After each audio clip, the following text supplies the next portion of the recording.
Primeira coisa que eu queria dizer é o seguinte: eu ontem pela manhã, foi ontem à tarde, né? A última vez que eu falei, eu saí daqui com um sentimento de frustração, porque eu queria ter falado algumas outras coisas, infelizmente o tempo era curto e eu falei um pouco acelerado demais, ainda não deu tempo de concluir. Então eu vou fazer o seguinte: já que hoje pela manhã a gente tem um tempinho aí um pouco maior, eu vou fazer uma breve recapitulação do que a gente viu ontem e tocar nos assuntos que eu gostaria de ter tocado ontem, porque eu acho que vai acrescentar muito aquilo que eu vinha dizendo, tá bom? Então, para a gente poder fazer isso, eu só queria saber quem não veio ontem à tarde. Levanta a mão, por gentileza, quem não veio. Vocês podiam se retirar, por gentileza, só um minuto? Falar só com o pessoal que estava. Bom, não dá para a gente poder falar tudo, tá? E essa recapitulação aqui é só para relembrar alguns pontos chaves que a gente tocou. E logo em seguida eu já vou passar para o conteúdo que não foi mencionado. Eu disse que um dos principais problemas nessa questão da interpretação escatológica é porque a gente não sabe discernir a diferença bíblica que há entre a igreja e Israel.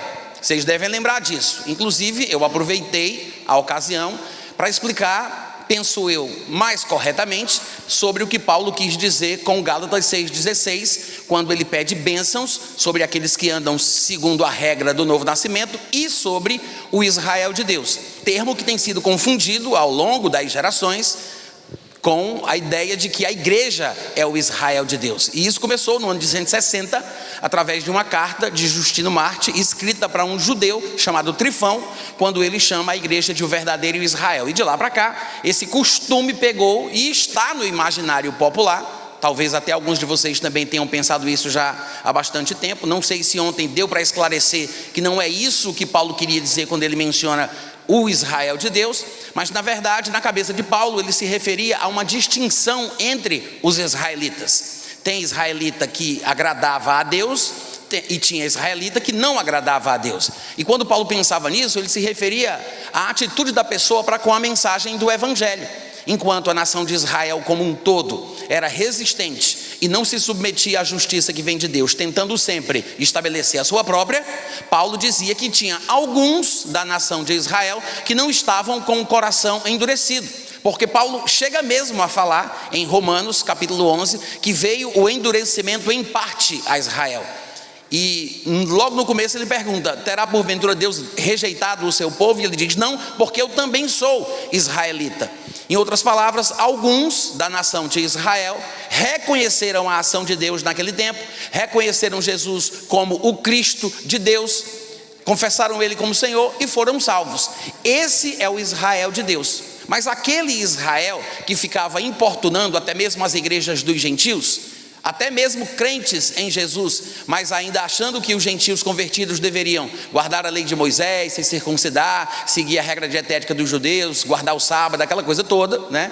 Paulo chamou de falsos irmãos. Então Paulo ele faz uma diferença entre o povo de Israel e alguns de Israel. Inclusive um dos textos mais importantes que eu mencionei aqui, claro, ele não foi o único que acrescenta luz sobre esse assunto, mas eu posso dizer que ele é um dos mais importantes que eu citei aqui, é Romanos capítulo 9, do versículo 6 ao versículo 9. E eu vou repeti-lo, tá? Pela sua importância. Quero que vocês lembrem, não sei se vocês pegaram corretamente o que eu quis dizer sobre essa passagem, mas isso aqui é um texto chave para muitas questões, inclusive quando se entra nesse debate de salvação, que as pessoas às vezes fazem em cima de Romanos 9, achando que Paulo estaria falando sobre Deus escolher indivíduos para a salvação ou para a perdição. E na verdade a intenção de Paulo não é essa. Romanos 9, o pessoal usa, por exemplo, tem alguns colegas nossos, né, o pessoal calvinista, que usa Romanos 9 para justificar a ideia deste Deus déspota, né, um regente de um sistema totalitário, onde ele de forma arbitrária e por decisões unilaterais decide quem é que ele quer salvar e quem ele não quer. Claro, vocês não sabem disso, mas esse sentimento é uma ideia que veio de uma seita cristã desde o primeiro século, chamada gnosticismo. E o gnosticismo cria nessa ideia de que as pessoas nasciam em castas pré-definidas. Sabe as castas hindus? Que a pessoa nasce nela e não consegue migrar de uma casta para outra. E essa casta na qual ela se encontra nessa encarnação foi por causa do que o karma determinou. É mais ou menos a versão evangélica desse pensamento. Então os gnósticos acreditavam que as pessoas já nasciam em classes pré-definidas. Antes mesmo de nascer, ela já estava, pela sua condição espiritual, destinada ao céu ou destinada à destruição. E os gnósticos usavam Romanos 9 exatamente dessa forma. Mas nós temos diversos textos de pais da igreja considerados ortodoxos, como Irineu de Lyon, como Tertuliano, como Orígenes, Novaciano e vários outros que combateram a interpretação predestinista dos gnósticos. E de fato, Romanos 9 nunca foi escrito para isso. Quando Paulo escreveu Romanos 9, a pretensão de Paulo, pasme você, era para provar que não existe predestinação. Já pensou? Ou seja, o capítulo 9 de Romanos é o ápice da argumentação de Paulo na sua epístola, onde ele tenta provar que predestinação não existe. Claro, a predestinação fatalista, a predestinação determinista, que era crida pelos gnósticos e que hoje foi herdada pelos calvinistas. Paulo estava querendo mostrar que os judeus, que eram aqueles que eram chamados de um povo eleito, poderiam perder a bênção. E é por isso que ele usa Romanos 9 para argumentar isso. Se tinha um povo que poderia ser considerado escolhido a dedo para alcançar as bênçãos de Deus, era o povo judeu. Mas Paulo vai mostrar em Romanos 9 que isso não existe, porque Deus não faz acepção de pessoas. E o ápice dessa argumentação contra esta ideia predestinista é Romanos 9, quando ele vai expressar a dor do seu coração a respeito dos seus compatriotas segundo a carne. Que é por isso que no versículo 6 ele diz: não pensemos que a palavra de Deus tenha falhado, porque nem todos de Israel são de fato israelitas. Ou seja, nem todos alcançaram a bênção, nem todos estão no padrão de comportamento que Deus gostaria que tivessem, porque Deus tratava com Israel e por meio de Israel ele tratava com o mundo. Deus queria que Israel fosse uma espécie de luzeiro, de farol, para mostrar às nações da terra o caminho certo para se seguir, para que por meio de Israel eles pudessem fazer as pazes com Deus. Que é por isso que quando Deus escolheu Abraão, ele disse: em ti serão abençoadas todas as nações da terra. Amém, gente? Deus não escolheu Abraão para salvar Abraão ou salvar apenas os seus descendentes, mas a escolha de Abraão é para que por meio dele e dos descendentes todo mundo seja salvo. Diga amém.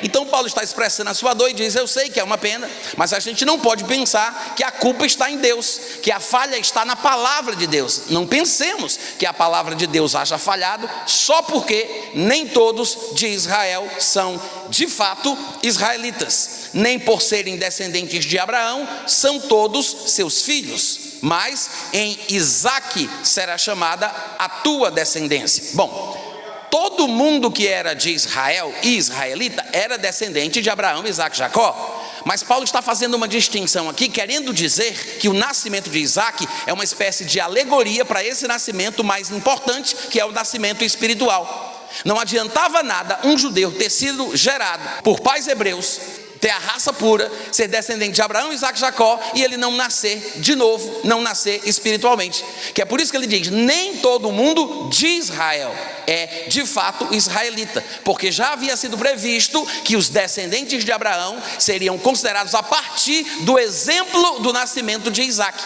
É isso que ele quer dizer, trocando em miúdos com essas palavras aqui. Ou seja, Isaque não nasceu de uma forma natural, ele não nasceu de forma comum. Como é que Isaque foi gerado? Logo em seguida ele fala, no versículo 8, ele diz: isto é, estes filhos de Deus não são propriamente os da carne, mas devem ser considerados assim, ou como descendência, os filhos da promessa, porque a palavra da promessa é esta: por esse tempo virei e Sara terá um filho. Em outras palavras, Paulo está dizendo: somente aqueles que nasceram como Isaque, não segundo a carne, mas pela palavra de Deus, é que são considerados seus filhos. O que é que Paulo está fazendo com isso? Distinguindo israelita de israelita. Porque o único israelita que pode ser considerado como participante desse Israel que agrada a Deus, desse Israel no padrão de Deus, que lá em Gálatas 6,16 ele vai chamar de Israel de Deus, é aquele que nasceu de novo. Amém, gente? Então esse texto, ele é muito importante para a gente entender isso, porque aos restantes de coração duro, resistentes, que não se arrependeram, que não confessaram a Jesus e que insistiram na perseguição dos apóstolos, que inclusive também é o mesmo grupo que matou o Senhor Jesus, e não somente Jesus, não somente perseguiu os apóstolos, como sempre matam todos aqueles que lhes eram enviados. É esse tipo de judeu que está debaixo de maldição, está debaixo da ira de Deus. E eu sei que é muito difícil a gente falar sobre isso, a gente tocar nesse assunto, é um assunto relativamente polêmico. E hoje em dia, nessa filosofia do politicamente correto, às vezes a gente fala uma coisa, o pessoal não entende o que a gente está dizendo.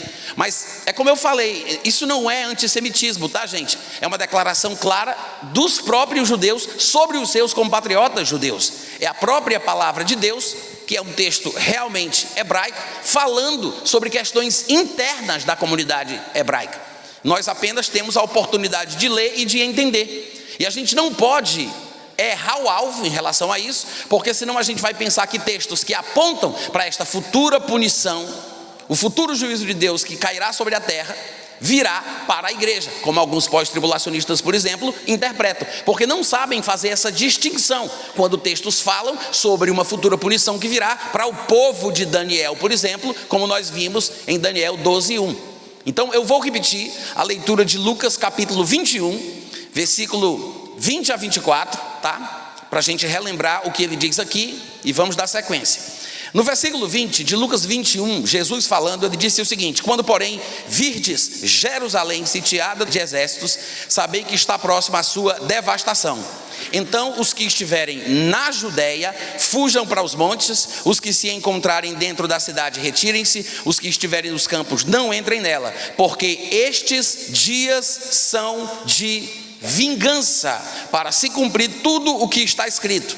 Ai das que estiverem grávidas e das que amamentarem naqueles dias, porque haverá grande aflição na terra e ira contra este povo. Cairão a fio de espada e serão levados cativos para todas as nações, e até que os tempos dos gentios se completem, Jerusalém será pisada por eles.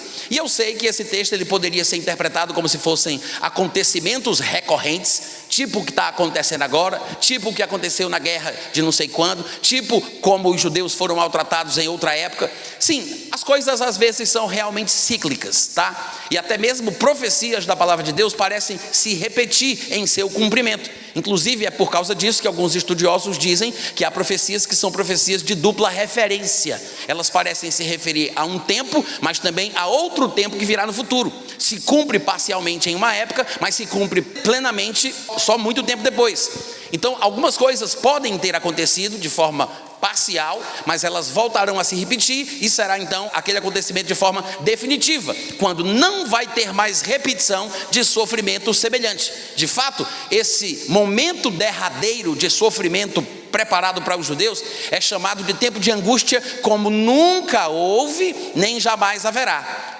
Embora a gente possa comparar com outros momentos de sofrimentos que a nação judaica tenha passado, esse tempo futuro que está preparado por Deus como um tempo específico para essa vingança, é um tempo singular. Em outras palavras, o período da tribulação será um tempo de angústia, de dor, de tristeza, de sofrimento, de perseguição e de tudo que não presta, como nunca houve nem jamais haverá. E essa também é uma das razões por que a gente não pode pensar, a gente não pode imaginar que a igreja está destinada à tribulação. E tem gente que diz assim: não, se os primeiros apóstolos, os primeiros cristãos passaram por perseguição, passaram por tribulação, enfrentaram dificuldades, foram assassinados, por que nós iríamos ser livres desse período de tribulação? Simplesmente porque você não pode comparar os problemas da vida com a tribulação escatológica. Porque todo aquele que quer viver piedosamente em Cristo Jesus sofrerá perseguição.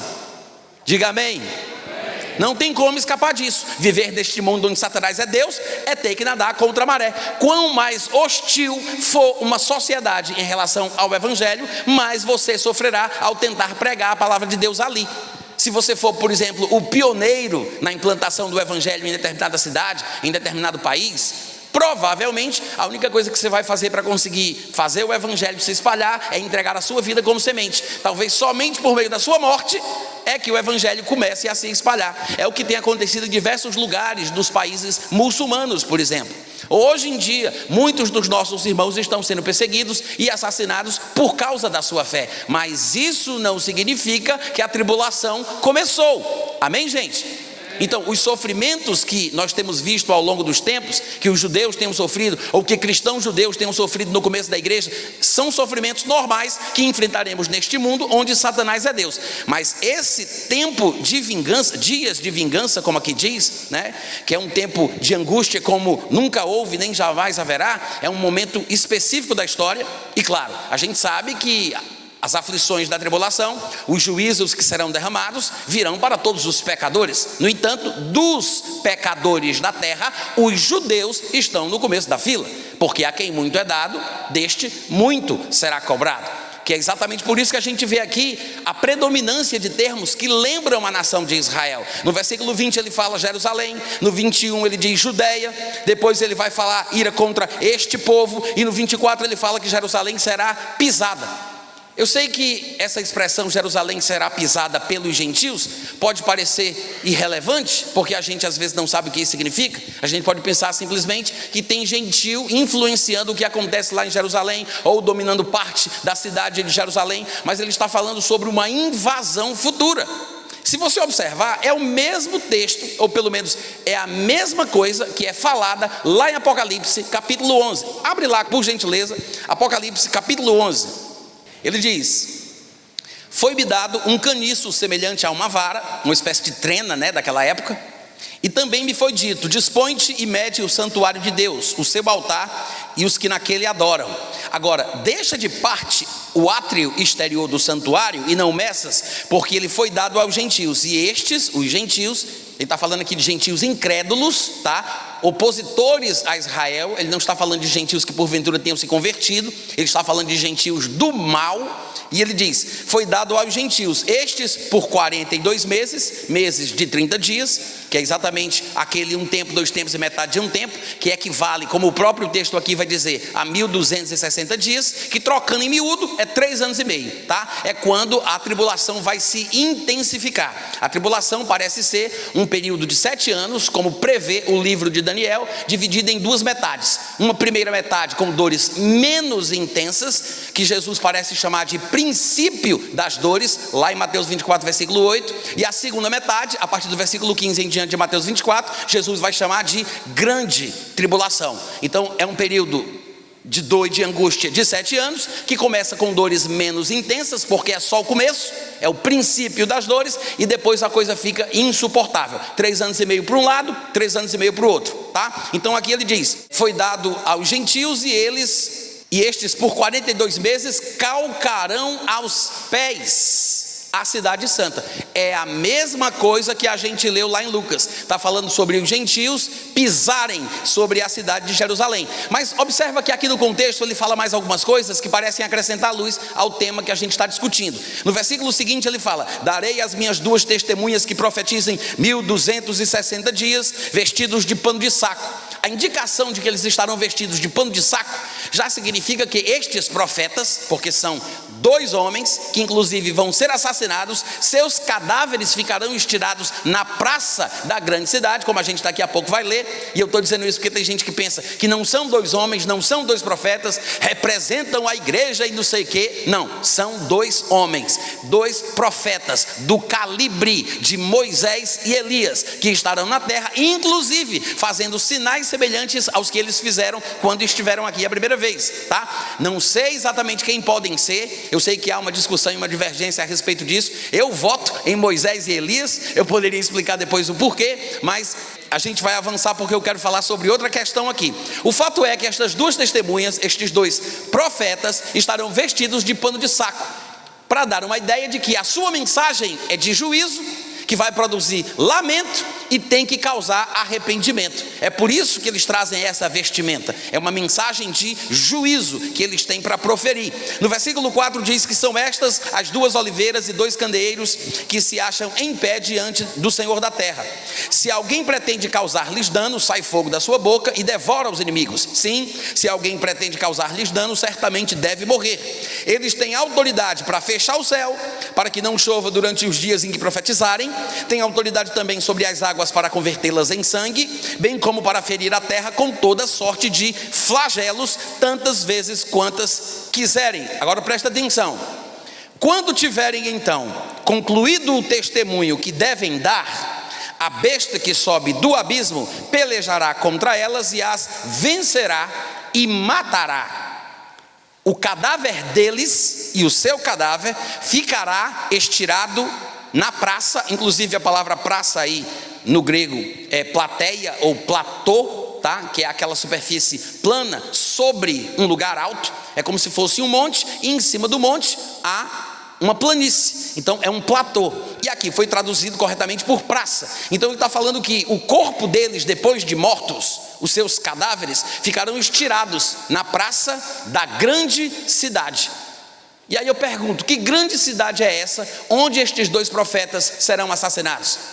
Jesus Cristo já deu uma dica para a gente. Ele estava em determinada região, indo para Jerusalém, e ele disse que tinha que se apressar para que não acontecesse que um profeta morresse fora de Jerusalém, porque Jerusalém é a cidade que mata os profetas. Para a gente não ficar apenas na especulação, veja o resto do versículo. Ele diz: seu cadáver ficará estirado na praça da grande cidade, que espiritualmente, na época da tribulação, esta cidade pode ser chamada de Sodoma, de Egito, Babilônia, qualquer coisa que se adeque ao seu padrão de comportamento moral da ocasião. Qualquer uma destas cidades, Sodoma, Egito, Babilônia, em que seu padrão de comportamento averso a Deus, contrário a Deus, pode ser usado, qualquer um destes nomes, pode ser usado para se referir a esta cidade. Veja que espiritualmente esta cidade é chamada de Egito, Sodoma ou Babilônia, mas não é que seja literalmente nestes lugares, porque ele explica que isso é uma condição espiritual, mas na verdade é o mesmo lugar onde Jesus foi crucificado. Isso é forte, e é uma coisa que algumas pessoas têm dificuldade de aceitar. Como eu disse, mais uma vez, não é antissemitismo, é uma profecia bíblica, é uma coisa que vai acontecer, da qual a gente não pode fugir. Não aceitar o que a palavra de Deus diz a respeito do assunto, a gente vai acabar não entendendo realmente o que ela está tratando aqui. A Bíblia prevê um futuro derramamento de flagelos e juízos sobre o mundo, especialmente sobre Israel. Infelizmente, tá? Mas especialmente sobre Israel. E curiosamente, aqui no versículo 8, o texto diz que os últimos profetas da história da humanidade, para não fugir à regra, porque não tem profeta que morra fora de Jerusalém, porque Jerusalém é a cidade que mata os profetas, os 2 últimos profetas da história da humanidade serão assassinados lá, no mesmo lugar onde o Senhor deles foi crucificado. Onde é isso, gente? É Roma? É Nova York? É Jerusalém, porque Jerusalém é a cidade que mata os profetas. Mas eu quero que você observe outra coisa importante aqui. Ele chama essa cidade por uma espécie de pseudônimo. Ele usa uma expressão, eu não sei se vocês observaram, se vocês notaram, mas ele diz: o seu cadáver ficará estirado na praça. Essa expressãozinha aí, da grande cidade. Repete a expressão: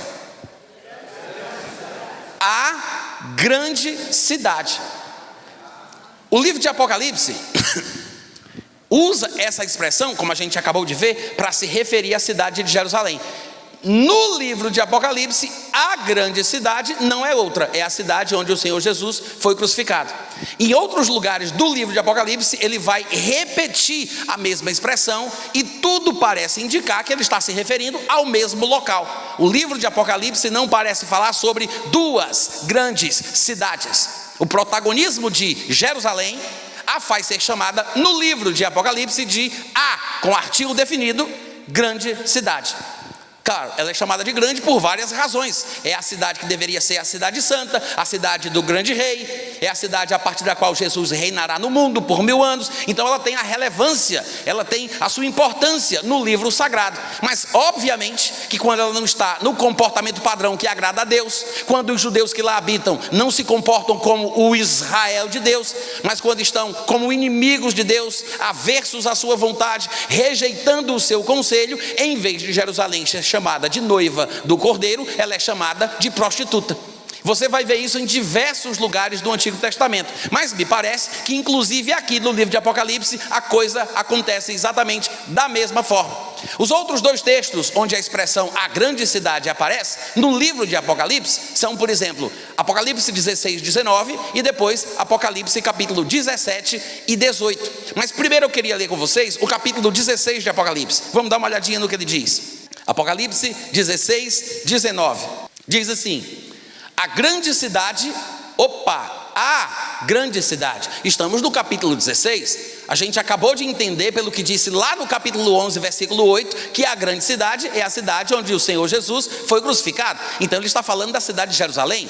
A gente tem que interpretar a Bíblia pela própria Bíblia. E se o contexto imediato do livro escrito por João esclarece que a grande cidade deve ser compreendida como a cidade de Jerusalém, se ele menciona mais uma vez a expressão, a gente não pode pensar que é outra. Ele só pode estar falando da mesma. Não somente por causa dessa conclusão lógica, mas o próprio versículo faz uma distinção. Esse versículo que a gente está lendo, ele mostra a diferença que há entre esta tal, que ele chama de grande cidade, e as nações dos gentios. Ele distingue, diferencia. Veja o que ele fala: a grande cidade se dividiu em 3 partes, porque houve um grande terremoto. Deixa eu ler o versículo anterior, só para a gente observar o contexto. No versículo 15 ele diz assim, vou ler do 17, tá?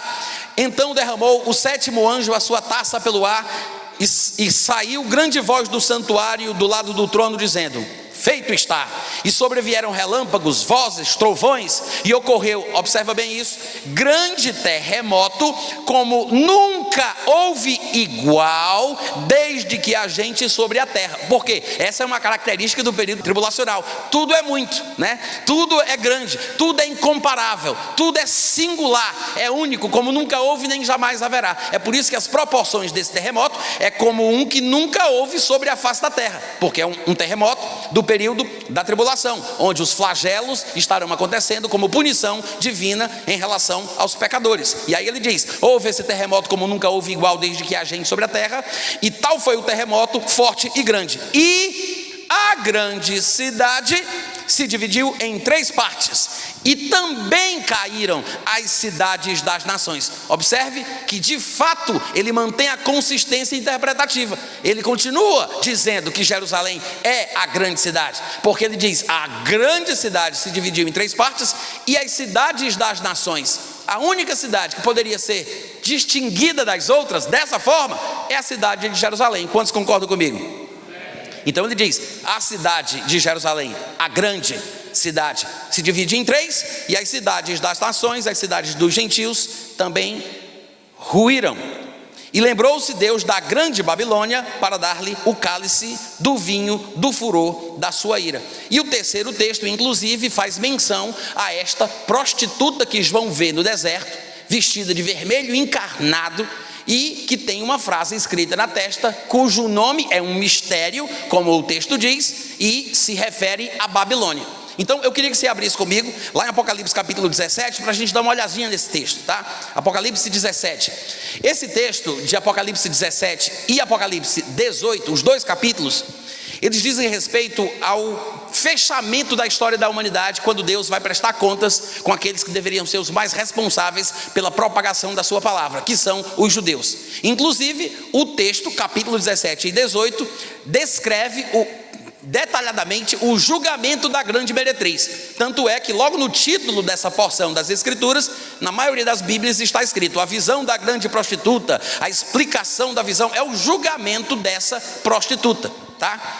Do versículo 1 ao versículo 7 diz assim: veio um dos 7 anjos que tem as 7 taças e falou comigo dizendo: vem, vou te mostrar o julgamento da grande meretriz, que se acha sentada sobre muitas águas, com quem se prostituíram os reis da terra. Em outras palavras, ela foi o motivo da devassidão generalizada. Ela serviu de exemplo, estava na vanguarda do que é errado, em vez de ser pura, santa e ajudar as pessoas que se aproximavam ou tinham contato com ela, ela incentivava a devassidão, pelo seu mau exemplo. E aí diz, se prostituíram os reis da terra, e com o vinho de sua devassidão foi que se embebedaram os que habitam no mundo. Transportou-me o anjo em espírito a um deserto, e vi uma mulher montada num bicho vermelho, né? Trocando em miúdo, besta escarlate significa exatamente isso. A palavra traduzida por besta aí é therion, do grego, onde no Novo Testamento é traduzida por animal, víbora, bicho. Aquela visão de Pedro, quando ele viu uma espécie de lençol arrastada para a terra, com todo tipo de animal ali dentro, na verdade, também se usou a palavra therion. Eu sei que aqui no Apocalipse eles traduziram como besta, mas besta não é uma espécie de minotauro, um ser híbrido, um reptiliano, um alienígena, não é nada disso não, tá, gente? É só um bicho, é a palavra para animal, fera, besta, que é sinônimo dos demais, é só isso. Então, ele viu essa mulher montada num bicho vermelho, um bicho repleto de nomes de blasfêmia, com 7 cabeças e 10 chifres. Achava-se a mulher vestida de púrpura, de escarlata, adornada de ouro, de pedras preciosas, de pérolas, tendo na mão um cálice de ouro. Eu não vou poder explicar sobre isso, mas depois você pesquise a respeito da vestimenta dos sacerdotes e sumos sacerdotes, para você observar a semelhança, inclusive nas cores e das pedras preciosas também, tá? Do que está sendo citado aqui. Aí ele diz, tinha um cálice de ouro transbordante de abominações e com as imundícias da sua prostituição. Na sua fronte achava-se escrito um nome, um mistério: Babilônia, a grande, a mãe das meretrizes e das abominações da terra. Bom, em primeiro lugar, eu só quero dizer que essa mulher não é ou não representa a cidade literal da Babilônia, lá no Iraque. Eu sei que tem gente que é tendencioso a interpretar assim, mas não pode ser. Por quê? Porque o texto diz que é um mistério. Se é mistério, então deve ser interpretado.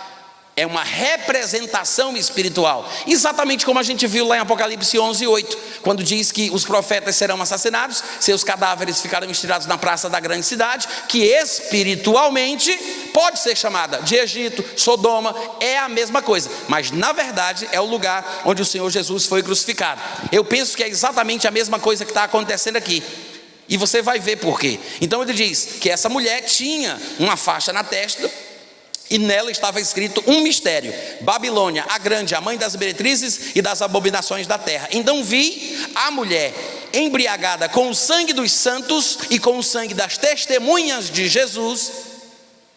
E quando a vi, admirei-me com grande espanto. O anjo, porém, me disse: por que está admirado? Eu vou te explicar o mistério da mulher, do bicho que tem as 7 cabeças e os 10 chifres, e que também leva a mulher sobre os seus lombos. Então o capítulo 17 aqui, uma parte dele, é a explicação do que significa o que João viu, tá? A gente não vai entrar nessa questão, não é o meu foco, mas não adianta a gente querer entender o que João viu aqui em João 17 sem observar a explicação do próprio anjo. Mas enquanto ele explica, ele vai dando para a gente o entendimento do que significa tudo isso. E no finalzinho do capítulo 17, lá do versículo 18, ele conclui dizendo: a mulher que viste é a grande cidade que domina sobre os reis da terra. Então esta mulher, que é uma prostituta, que estava sobre esse animal, esta mulher é o quê? É a igreja pervertida? É a igreja dissimulada? É a igreja falsa? É a religião do anticristo? O que é a mulher? O que é a mulher? Só quem leu aí o versículo 17 pode responder. Vai, como é que é? A mulher é a grande cidade. E é interessante que ele tenha dito, a grande cidade que domina sobre os reis da terra. Ou seja, ele não disse que os reis da terra dominam sobre a grande cidade. Ele disse que ela é que domina sobre eles. Por quê? Porque esta cidade é objeto de desejo de todo conquistador. É objeto de desejo de todo estadista, de todo rei, de todo imperador. Todo mundo sempre quis ter controle sobre a cidade de Jerusalém. Basta você olhar a história das guerras, dos conflitos, todo mundo sempre volta para Jerusalém. É por isso que ele diz que esta cidade domina os reis, domina os seus corações. Mas é a mesma expressão. Gente, não tem por que a gente procurar o significado de uma expressão que é citada no livro de Apocalipse em outro lugar. Se o próprio livro de Apocalipse cita a mesma expressão, a grande cidade, por 3 vezes, pelo menos por 3 vezes, porque ela vai aparecer aqui no capítulo 17 e 18 de forma repetida. Mas essas 3 vezes que eu citei, Apocalipse 11:8, Apocalipse 16:19 e agora Apocalipse 17:18, você vê que é uma referência direta à cidade de Jerusalém. Alguns de nós podemos nos assustar com isso, porque a gente pode pensar, mas Jerusalém não é a cidade santa, a cidade maravilhosa, a cidade do grande rei? Tudo isso, mas ao mesmo tempo há uma dualidade da sua existência. Ela tanto tem esse critério divino, que está dentro do padrão e da vontade de Deus, mas infelizmente, porque o homem tem livre-arbítrio, a grande maioria dos judeus, a nação judaica como um todo, está fora da vontade de Deus, como a gente viu aqui. Só para você ter uma ideia, eu vou ler 2 textos que mostram sobre o que Jesus Cristo falou a respeito das filhas de Jerusalém. Lá em Lucas capítulo 23, do versículo 27 ao 30, Jesus já estava carregando a sua cruz para ser crucificado, e a Bíblia diz que uma numerosa multidão do povo o seguia.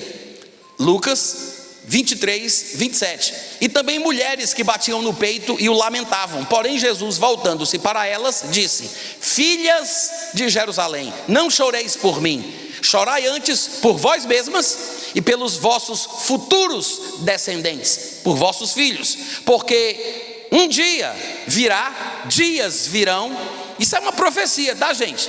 Dias virão em que se dirá: bem-aventuradas as estéreis e as que não geraram nem amamentaram. Nestes dias dirão aos montes: caí sobre nós, e aos outeiros: cobri-nos, escondam-nos. Por que Jesus faz referência a esse apelo, a esse clamor? Pessoas querendo se esconder, correndo de medo. Porque ele está fazendo referência, ainda que não tenha ficado claro, aos flagelos do período tribulacional. Só para esclarecer um pouco mais, vamos olhar um texto e comparar com isso que Jesus acabou de falar. Lá em Apocalipse, no capítulo 6, do versículo 12 ao 17, nós temos uma descrição dos acontecimentos do rompimento do 6º selo.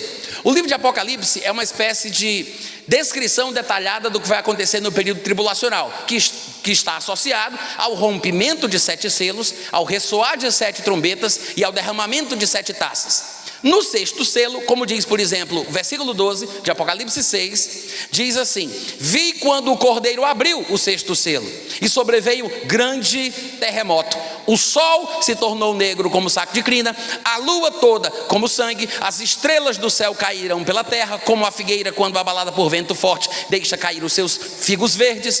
O céu recolheu-se como um pergaminho quando se enrola. Então todos os montes todos os montes e ilhas foram movidos do seu lugar. Os reis da terra, os grandes, os comandantes, os ricos, os poderosos, todo escravo, todo livre, se escondeu.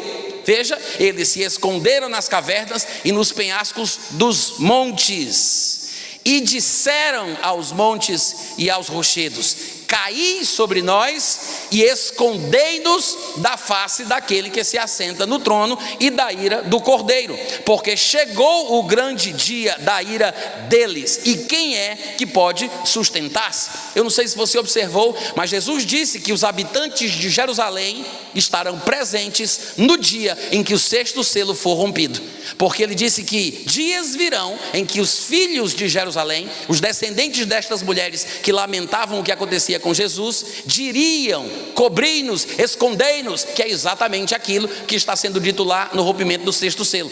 Jesus coloca os habitantes de Jerusalém presentes na terra durante o período tribulacional, porque um dos objetivos da tribulação é justamente aquele que a gente viu em Daniel 12, do versículo 5 ao 7, é destruir o poder do povo santo.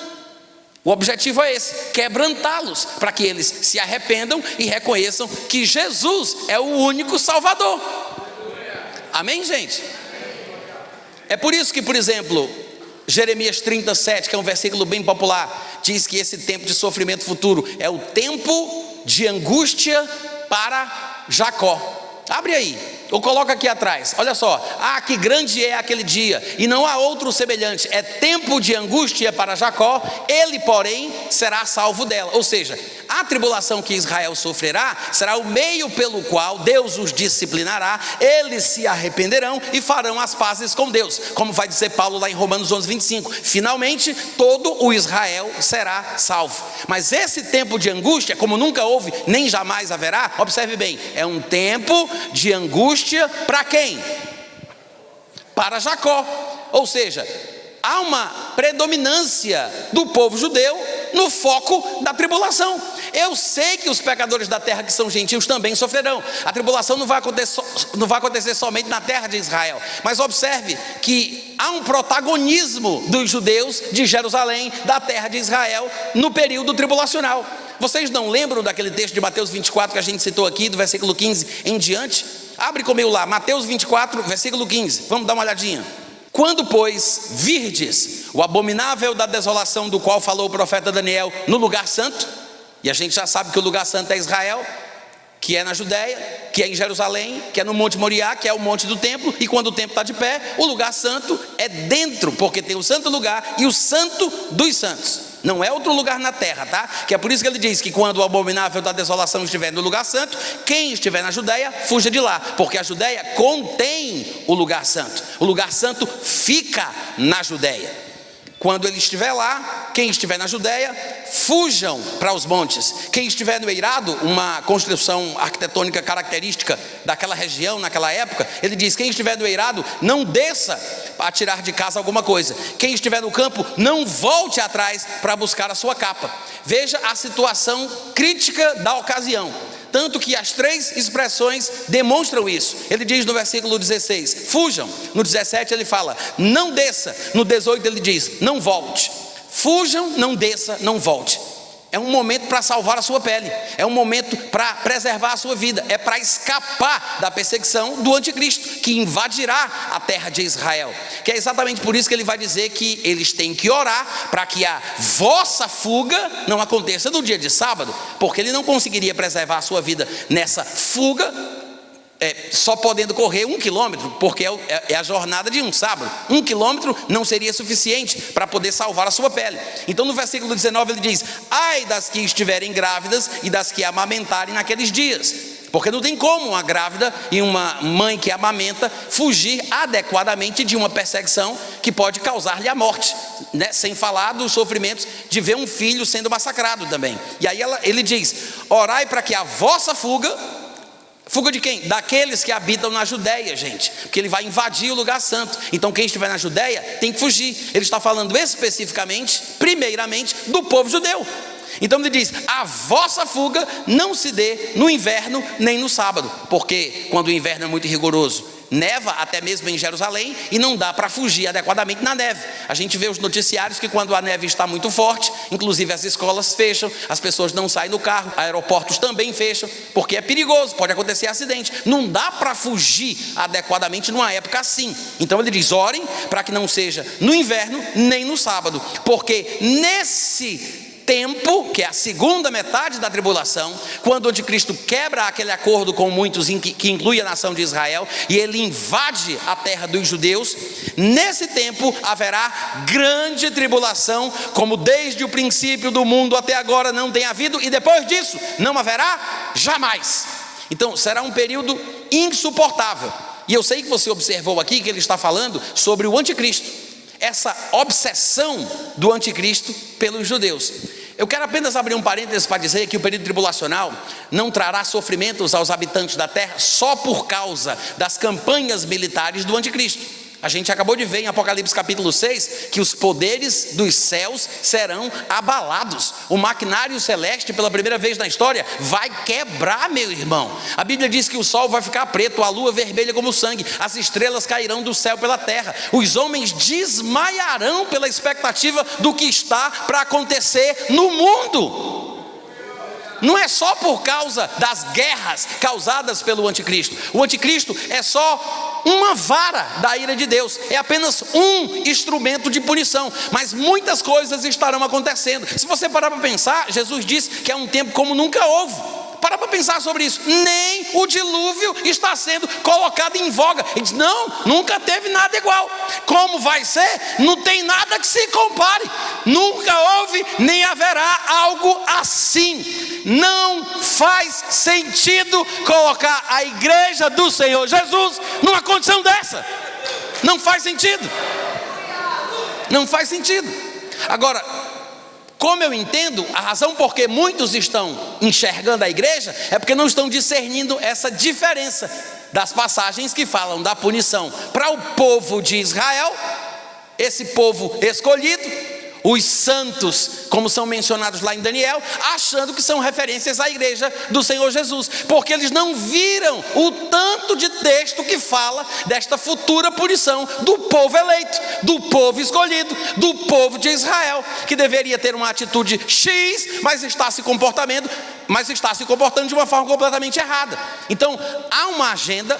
Deus tem uma data marcada para prestar contas com o seu povo. Amém, gente? Então, falando sobre essa questão do anticristo, que ele é apenas um dos instrumentos de punição divina, principalmente, claro, contra todos os pecadores da terra, mas principalmente, em primeiro lugar, contra os judeus, eu quero mostrar para você o padrão da tratativa divina com a nação de Israel. O padrão. A gente vai encontrar no texto bíblico esse padrão, e por causa disso a gente vai entender melhor por que o anticristo é, mais uma vez, como aconteceu em outras épocas, é mais uma vez uma vara da ira de Deus contra o seu povo, quando se encontra num estado de devassidão e de rebeldia. Nós temos uma passagem, por exemplo, em Isaías capítulo 10, do versículo 5 ao 8, e eu vou ler aqui numa versão diferente, porque eu acho que ela vai explicar melhor. Eu vou pedir até para nem colocar aí, porque eu acho que vai ficar meio confuso. Vocês podem olhar na versão de vocês, se vocês quiserem, mas eu aconselharia que vocês ouvissem a minha leitura, porque eu vou ler numa versão parafraseada. Ela traz o português da forma interpretativa, tipo a Nova Tradução da Linguagem de Hoje, a Bíblia Viva, a NVI, tá? Essa versão se chama O Livro. É uma versão parafraseada. Eu acho que ela esclarece muito bem, em termos muito comuns e diretos, aquilo que o texto está dizendo. Depois você pode ler em casa e conferir que as nossas versões dizem a mesma coisa, só que é um pouco mais complexo, aquele linguajar mais rebuscado, arcaico, que às vezes a gente se perde no meio do caminho, né? Mas olha o que diz aqui, Isaías capítulo 10, do versículo 5 ao 8 e depois do versículo 12. Está escrito: Deus diz: ai da Assíria, vara da minha ira. Opa, ele disse: a Assíria é uma vara da minha ira. Ele vai usar a Assíria como uma vara para expressar a sua ira contra alguém. Mas ele diz: ai da Assíria, porque a Assíria está numa condição espiritual X, que ela pode ser útil para ser usada como punição contra alguém, mas ai da Assíria, porque ela pode ser útil nesse propósito, mas ela também vai receber o que merece. Que é por isso que ele diz: ai da Assíria, vara da minha ira. A sua força militar é a minha arma contra esta nação sem Deus.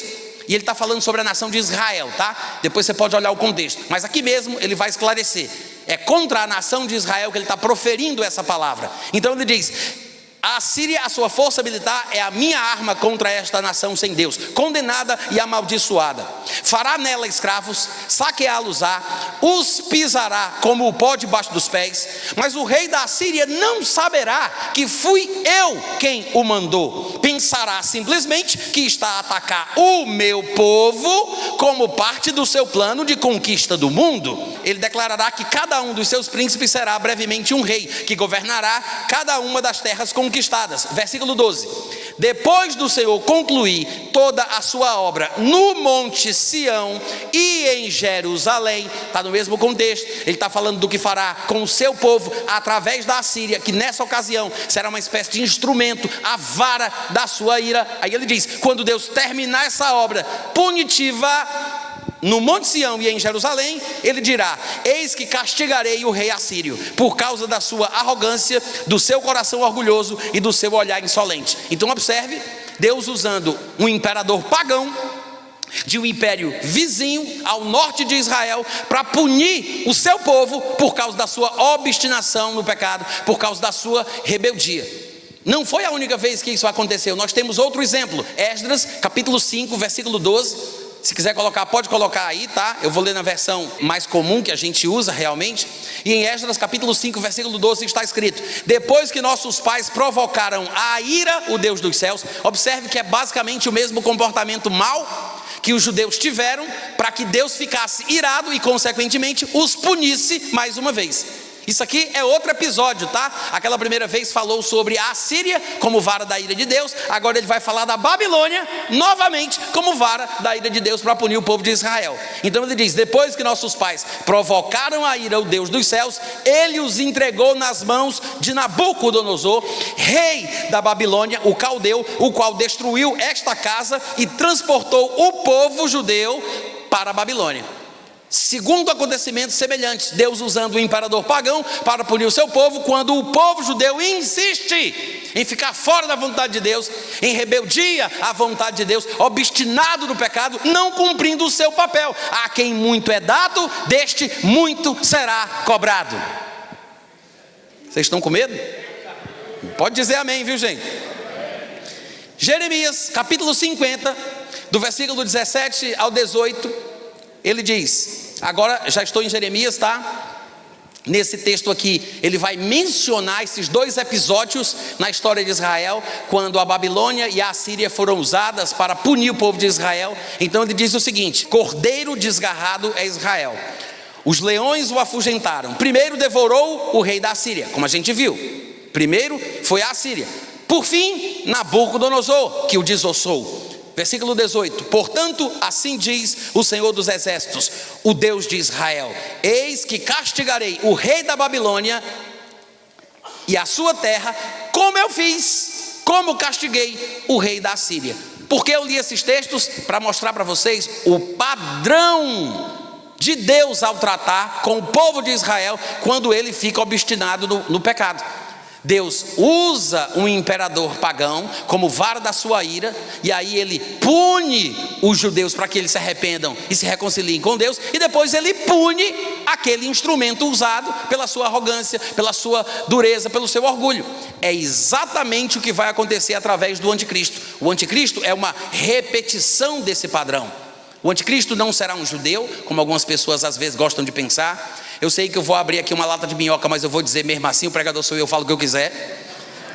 O anticristo não será o Papa, tá? E não será um estadista europeu. Gera curiosidade.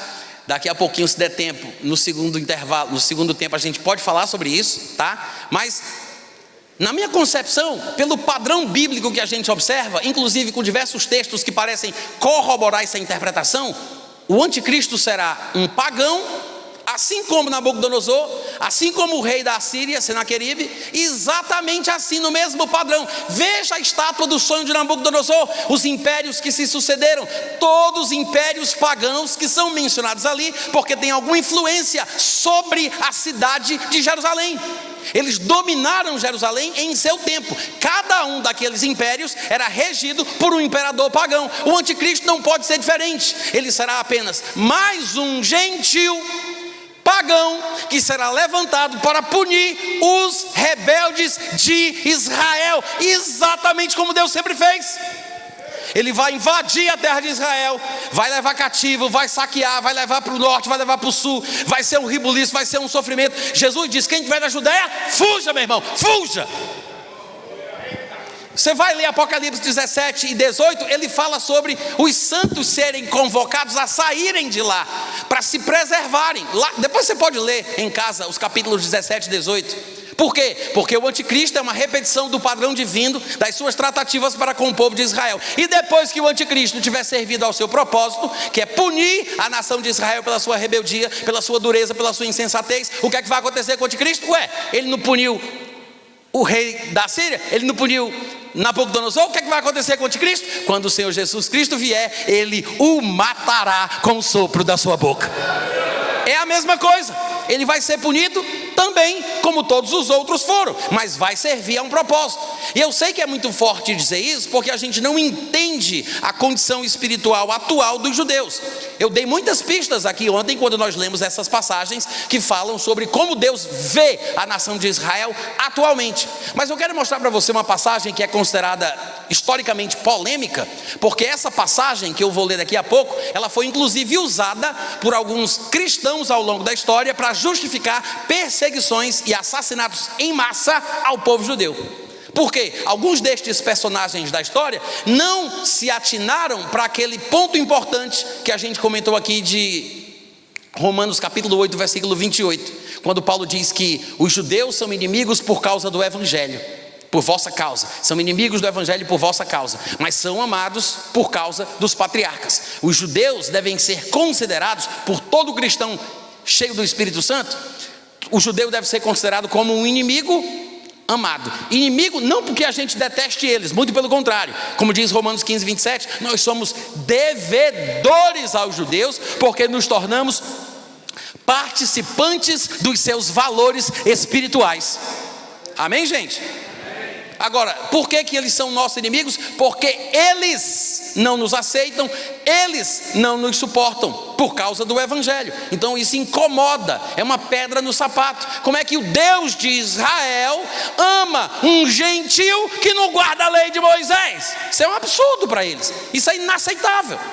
E é disso que Paulo está tratando ali em Romanos 9. Ele está dizendo que Deus ama aqueles que nascem de novo, e que nem todos de Israel são de fato israelitas, a não ser aqueles que nasceram no mesmo padrão de Isaac, ou seja, não foram gerados pela carne, mas foram gerados pela palavra de Deus.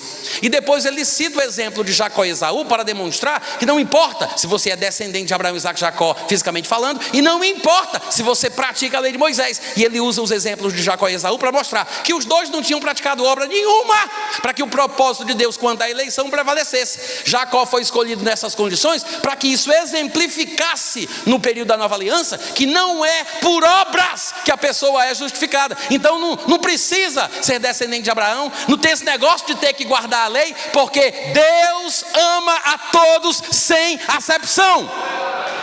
É isso que Paulo está tentando provar em Romanos 9, mostrando que não tem esse negócio de predestinação incondicional, que a pessoa que é eleita vai parar no céu de qualquer jeito, nem que não queira, porque nasceu na casta certa.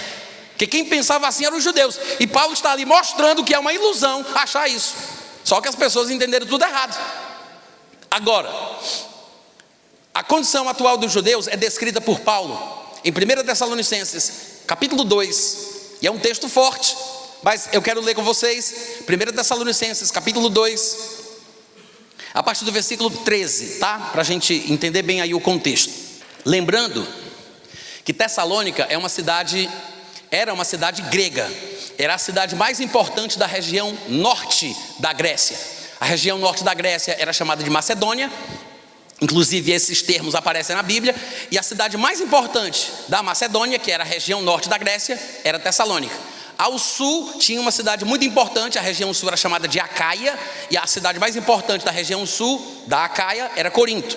Então Paulo está escrevendo para uma cidade de gregos, tá? Ainda que um judeu pudesse morar por lá, eles estavam espalhados pelo mundo, é uma cidade de gentios, é uma cidade de gregos, para a gente entender o contexto do que Paulo quer falar aqui.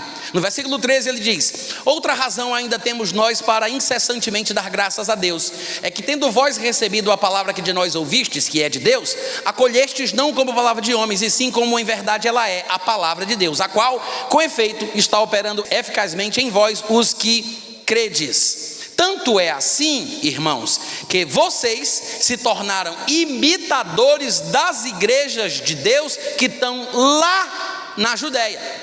Ele está falando com a igreja de Tessalônica, na região norte da Grécia, dizendo que o padrão de comportamento cristão deles é tão bom que eles estão passando pelas mesmas experiências dos irmãos da Judéia, onde a maioria é judeu.